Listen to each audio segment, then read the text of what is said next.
Spotify wants you to listen to magazine articles.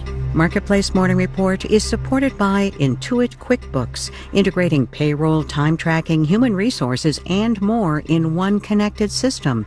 More at quickbooks.com/workforce. And by GEP, helping companies navigate global supply chain challenges through procurement and supply chain strategy services and its AI-native platform, GEP Quantum Intelligence.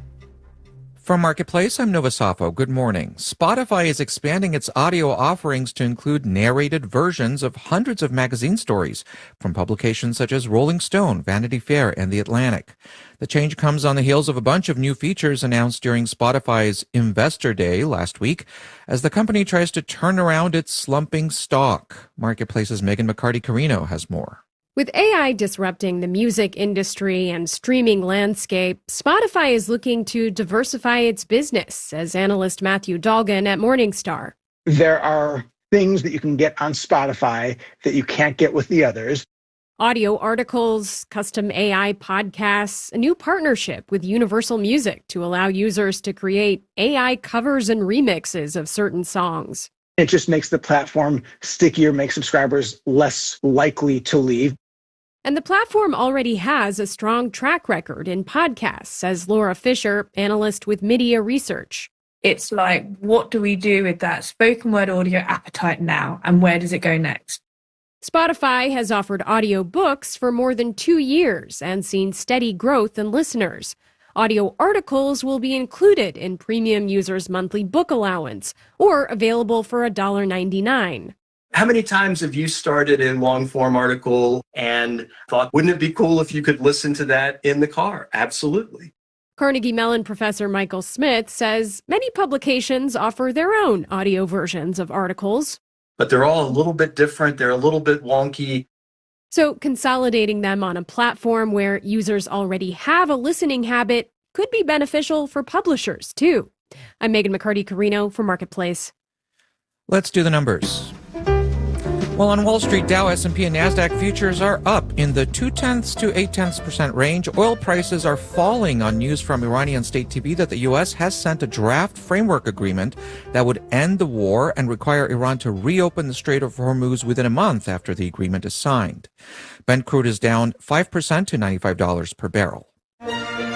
Marketplace Morning Report is supported by Amazon Business. Amazon Business offers smart business buying, which uses AI-driven tools to perform time-consuming procurement tasks, helping to simplify complex processes and streamline workflows. Learn more at amazonbusiness.com. And by Schwab. At Schwab, investors get choices ranging from self-directed investing to full-service wealth management all in one place. Learn more at schwab.com. We know that how consumers are feeling about the economy and how they're spending has often not matched up. But analytics company J.D. Power says consumers have grown increasingly worried about inflation, and many are delaying major purchases. This is especially true for people under 40. In a survey, J.D. Power found only about a third in that age group believe they can cover everyday expenses. Jennifer White is Senior Director of Financial Services Intelligence at J.D. Power, and she joins us now for more. Good morning. Good morning. Your latest survey found quite a bit of challenges right now for consumers. Can you break it down for those under 40 versus older generations? What are the challenges they're facing? In general, we know that more than 2/3 of the U.S. consumer base is struggling to some degree financially. And when I say struggling, I mean things like, can you pay your bills on time? Do you have both access to short and long-term deposits? The challenge is for those younger consumers amongst us, their ability to meet those thresholds is something that very often comes with time, and they haven't had enough time to build up those resources in a way that, makes them feel more comfortable about their financial health. And for the younger consumer, and perhaps even others as well in other generations, you think we are reaching a tipping point or near one where the resilience that we've seen so far in the last few years may be about to come to an end? I do believe that we have seen incredible resilience, particularly in the younger consumer base. The challenge is predicting when price fatigue will erode that resilience. We definitely see changes in behaviors with regard to affordability being more pronounced among younger consumers. So taking greater steps today in order to navigate price fatigue. So it would seem to indicate that tipping point would come sooner for the younger consumer than the older consumer, but it's hard to predict when it'll happen.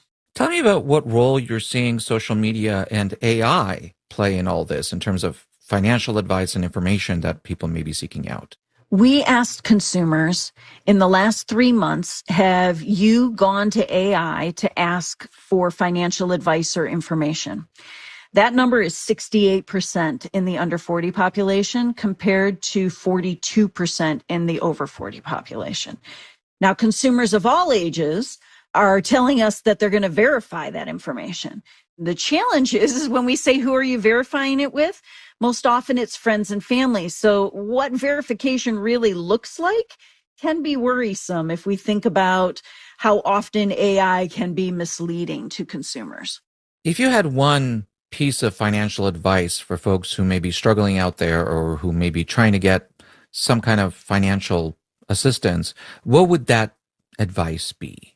Reach out to your bank. Spend the time to find out how to make an appointment for an in-person or a virtual consultation. They likely have free credit score tools that not only will explain what your current credit score is, but provide you oftentimes with a simulator on how to improve your credit score.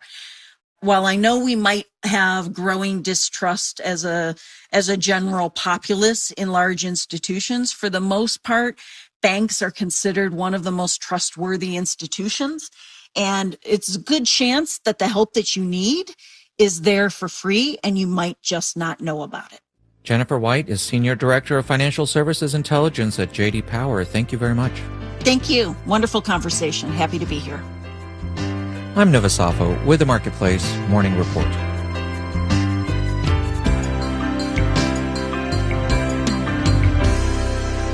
From APM, American Public Media.